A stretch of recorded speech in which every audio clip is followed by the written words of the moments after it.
কেবলমাত্র আন্তর্জাতিক মানদণ্ডের সনদ না থাকায় 4 ভাগের 1 ভাগ দামে চামড়া বিক্রি করতে হচ্ছে বাংলাদেশি ব্যবসায়ীদের। আর এই দাম গেল 5 বছরে নেমেছে অর্ধেকে, অথচ দেশে বিপুল কাঁচামাল থাকলেও আমদানি বাড়ছে প্রতি বছরই। ব্যবসায়ীরা মনে করেন এলডব্লিউজি সনদ অর্জনের শর্ত পূরণে গাফিলতি রয়েছে সরকারি সংস্থাগুলোর। রাকিব আল জাবেদের রিপোর্ট, ক্যামেরায় ছিলেন সবুজ হোসেন। দেশের রপ্তানি আয় বাড়াতে অন্যতম সম্ভাবনাময় খাত হিসেবে বিবেচনা করা হতো চামড়া শিল্পকে, কিন্তু প্রয়োজনীয় নীতিমালা, উপযোগী পরিবেশ আর অবকাঠামোর অভাবে আন্তর্জাতিক বাজারে গুরুত্ব হারাচ্ছে প্রতি বছরই, যার স্পষ্ট প্রতিফলন দেখা যায় প্রতি বছর কোরবানির সময়ে। স্থানীয় বাজারে দাম কমে যাওয়ার পাশাপাশি গুরুত্বপূর্ণ এই কাঁচামাল সংগ্রহেও থাকে না পর্যাপ্ত ব্যবস্থা। ব্যবসায়ী ও বিশ্লেষকদের হিসাবে স্থানীয়ভাবে পণ্যের প্রক্রিয়া ও ব্যবস্থাপনায় গুরুত্ব না দেয়ায় সাফল্য আসছে না আন্তর্জাতিক সনদ অর্জনেও। ফলে গেল 5 বছরে প্রতি বর্গ ফুট চামড়ার বিক্রি দাম $1.5 থেকে নেমে গেছে 80 সেন্টে। অথচ একই সময় কেবল লেদার ওয়ার্কিং গ্রুপের সনদধারী প্রতিষ্ঠানগুলো তা বিক্রি করতে পেরেছে $1.60 থেকে $2.2। উদ্যোক্তাদের মতে এই সনদ অর্জনে দরকার নিজস্ব ইটিপি স্থাপন এবং সিইটিপির শতভাগ কার্যকারিতা নিশ্চিত করা। আমরা যদি 1410 মার্কও আমরা অ্যাচিভ করি, যে পর্যন্ত না আপনার 300 মার্ক আমি অ্যাচিভ করতে পারবো সেই পর্যন্ত আমি কিন্তু এলডব্লিউজি কোনো সার্টিফিকেট পাবো না। যতক্ষণ পর্যন্ত আপনি ডাম্পিং ইয়ারটা আপনি সেফ ল্যান্ড ফিল না হবে তখন তো আপনি পাশের কোশ্চেনই আসবে না। 4টা ট্যানারিকে পারমিশন দিয়েছে ইটিপি করার জন্য। দ্রুত তার সাথে যদি আপনি সিটিপিটা করে ফেলে তাহলে এখানে আপনি প্রায় 2500 কিউবিক মিটার আপনার যদি ক্যাপাসিটি অ্যাডজাস্ট হবে। দেশে প্রতি বছর সংগ্রহীত কাঁচা চামড়ার পরিমাণ 30 কোটি ঘনফুটের উপরে, যা থেকে দেশীয় চাহিদা মিটিয়েও রপ্তানি করা সম্ভব বড় একটা অংশ। অথচ এমন অবস্থার মধ্যেও দেশে বিপুল পরিমাণ চামড়া আমদানি করেন স্থানীয় উদ্যোক্তারা।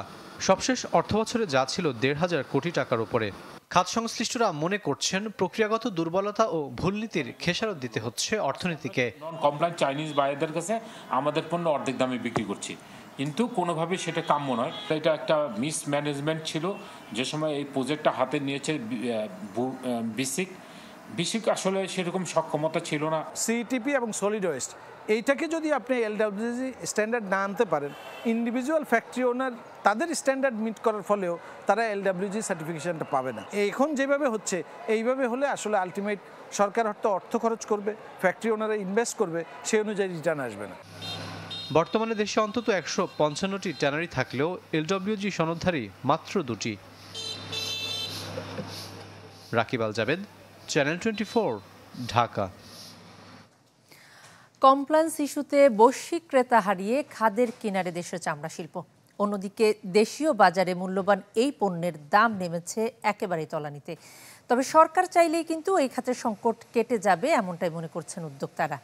আর বিশেষজ্ঞরা বলছেন চামড়া শিল্পের উন্নয়নের দরকার স্বতন্ত্র একটি কর্তৃপক্ষ। রাকিব হোসেনের রিপোর্ট, ছবি তুলেছেন রিপু আহমেদ মামুন।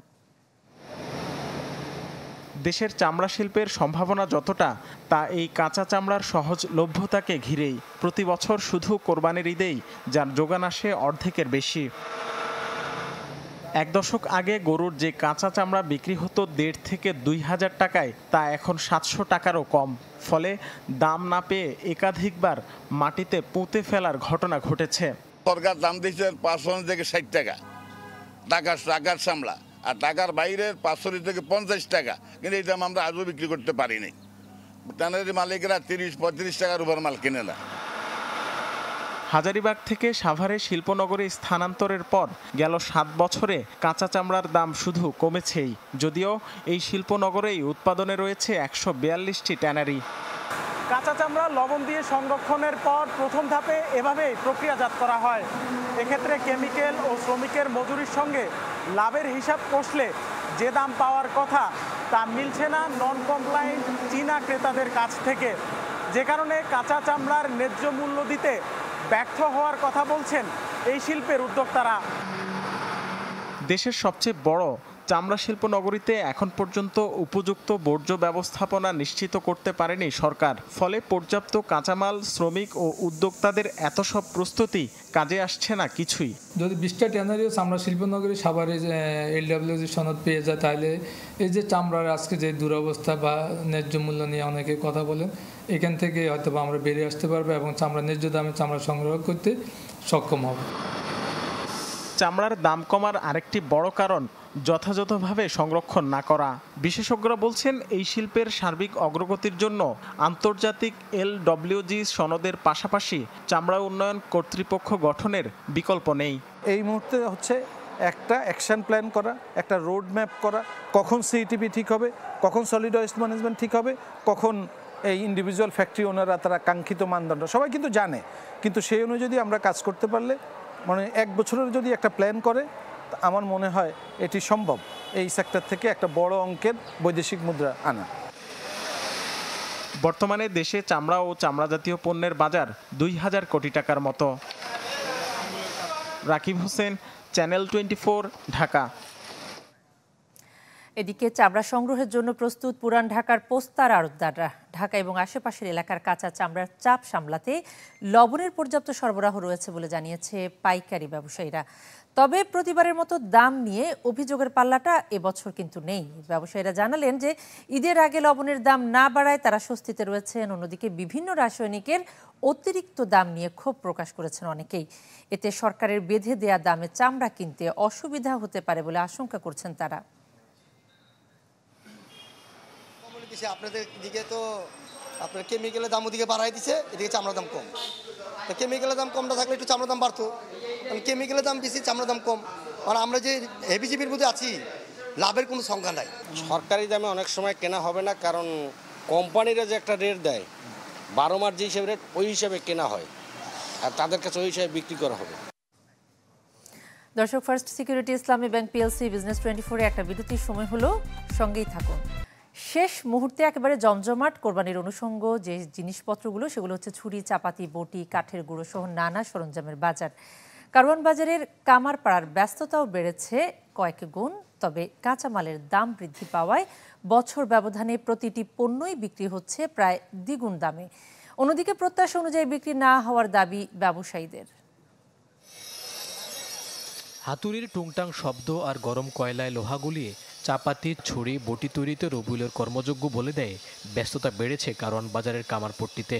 সারা বছর খুব একটা কাজের চাপ না থাকলেও কোরবানির ঈদ ঘিরে ব্যস্ততা বেড়েছে কয়েক গুণ। শেষ সময়ের প্রস্তুতিতে জুৎসই পণ্য কিনতে তাই ভিড় বেড়েছে ক্রেতাদের। তবে দাম বৃদ্ধির প্রভাব এখানেও। মূল কাঁচামাল লোহার দাম বেড়েছে গত বছরের তুলনায় দ্বিগুণ। ফলাফল, তৈরিকৃত পণ্যের দামও চড়া। মানভেদে ছড়ি বিক্রি হচ্ছে ন্যূনতম 50, সর্বোচ্চ 250 টাকায়। আর দেশি চাপাতি বিক্রি হচ্ছে 500 থেকে 1000 টাকা পর্যন্ত। বিভিন্ন ধরনের বটিতে গুনতে হচ্ছে 300 থেকে 1200 টাকা।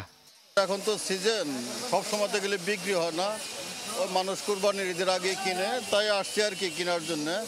একটা নিলাম আর কি, একটা দা কিনলাম, একটু বেশি মনে হয়েছে। তারপরও এখন তো কোরবানির সিজন একটু বেশি রাখবে, এটা স্বাভাবিক কথা, কিন্তু আমারও তো একটা বাজেট আছে, আমার বাজেটের মধ্যে হলে আমি কিনবো আর কি। মৌসুমি ব্যবসা হওয়ায় কোরবানির কয়েকদিন আগেই এই ব্যবসা জমে ওঠে। তবে সার্বিক পরিস্থিতি মিলিয়ে প্রত্যাশা মাফিক বাণিজ্য হবে না বলে শঙ্কা ব্যবসায়ীদের। আমাদের পরিশ্রমিক হিসাবে আমরা আসলে অত লাভবান না, কারণ যেহেতু লোহার দাম বেশি। যে কইলে আসলে মনে করেন 900 টাকা, এখন 1200 টাকা, 300 টাকা বাড়িয়ে গেছে। ঈদ হিসাবে 300 টাকা বাড়িয়ে গেছে। বাড়তি ভিড় গাছের গুঁড়ি আর হোগলা পাতার চাটাইয়ের দোকানগুলোতেও। মানভেদে এক একটি গাছের গুঁড়ির অংশ বিক্রি হচ্ছে 200 থেকে 1000 টাকা, আর চাটাইয়ের জন্য গুনতে হচ্ছে সর্বোচ্চ 300 টাকা পর্যন্ত। মইনুল হাসান, চ্যানেল 24, ঢাকা। দর্শক, ফার্স্ট সিকিউরিটি ইসলামী ব্যাংক PLC বিজনেস 24-এ নিচ্ছে আরও একটি বিরতি, সঙ্গেই থাকুন। দর্শক, আরও একবার স্বাগত ফার্স্ট সিকিউরিটি ইসলামী ব্যাংক PLC বিজনেস 24-এর সঙ্গে আছি আমি নাজিয়া কণা। আর্জেন্টিনায় পণ্যের সস্তা দামের সুযোগ বছরের পর বছর ধরে পেয়ে গেছে সীমানাবর্তী প্যারাগুয়ে, চিলি এবং উরুগুয়ের মতো দেশগুলো। তবে বিগত কয়েক বছর ধরেই কিন্তু ক্রমাগত বাড়তে থাকা মূল্যস্ফীতির এই প্রভাবে এই অবস্থার পরিবর্তন এসেছে। পার্শ্ববর্তী দেশগুলোতে কমে গেছে আর্জেন্টিনার পণ্যের চাহিদা। মূল্যস্ফীতির ঝড় শুধু দেশে নয়, দেশ ছাড়িয়ে পার্শ্ববর্তী অন্যান্য দেশেও ছড়িয়ে দেওয়ার এক উৎকৃষ্ট নাম আর্জেন্টিনা। দেশটির সরকারের একগুঁইমি নীতির আঘাতে জর্জরিত সাধারণ মানুষ। এবার তা আছড়ে পড়েছে প্রতিবেশী দেশগুলোয়। আর্জেন্টিনা থেকে আসা পণ্যের উপর নির্ভর করেই চলত প্যারাগুয়ের সীমান্তবর্তী শহরগুলো।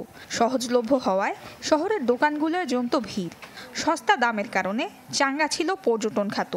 তবে সেসব দিন এখন অতীত। আর্জেন্টিনার মূল্যস্ফীতি এখন ৩০০%। আকাশচুম্বী পণ্যের দাম। একদিকে কমেছে সীমান্তবর্তী দেশগুলোয় আর্জেন্টিনার পণ্যের চাহিদা, অন্যদিকে ক্ষতিগ্রস্ত হয়েছে পর্যটন খাত। তাই নানাওয়া এখন ভুতুড়ে শহর। আগে এত ক্রেতা আসতো আমরা সবাইকে দোকানে জায়গাও দিতে পারতাম না। রাস্তায় যানবাহনের কারণে যানজট লেগেই যেত, কিন্তু এখন দেখেন রাস্তাও খালি। মিলেই হাভিয়ার ক্ষমতায় আসার পর আরও কমেছে পেসোর মূল্যমান। চলতি বছরের জানুয়ারিতেও যে পণ্যের দাম ১,০০০ পেসো ছিল, এপ্রিলে সেই পণ্যের দাম পৌঁছেছে ১৬৫০ পেসোতে। ৩ মাসের ব্যবধানে পণ্যের দাম বেড়েছে ৫০%, বিক্রি কমেছে অন্তত ৮০%। সরকার পরিবর্তন হওয়ার পর থেকে বলতে গেলে বেচাকেনায় ধস নেমেছে।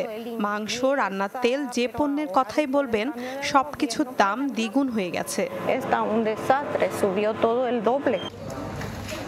অর্থনীতিবিদরা পূর্বাভাস দিচ্ছেন ডলারের বিপরীতে পেসোর দাম আরেক দফা কমার, যা আরও জটিল করবে বর্তমান পরিস্থিতিকে। নুসরাত মৌমি, চ্যানেল 24। দর্শক, এরই সাথে শেষ করছি ফার্স্ট সিকিউরিটি ইসলামী ব্যাংক পিএলসি বিজনেস 24 এর এখনকার আয়োজন। এতক্ষণ সাথে থাকার জন্য আপনাদের সবাইকে ধন্যবাদ।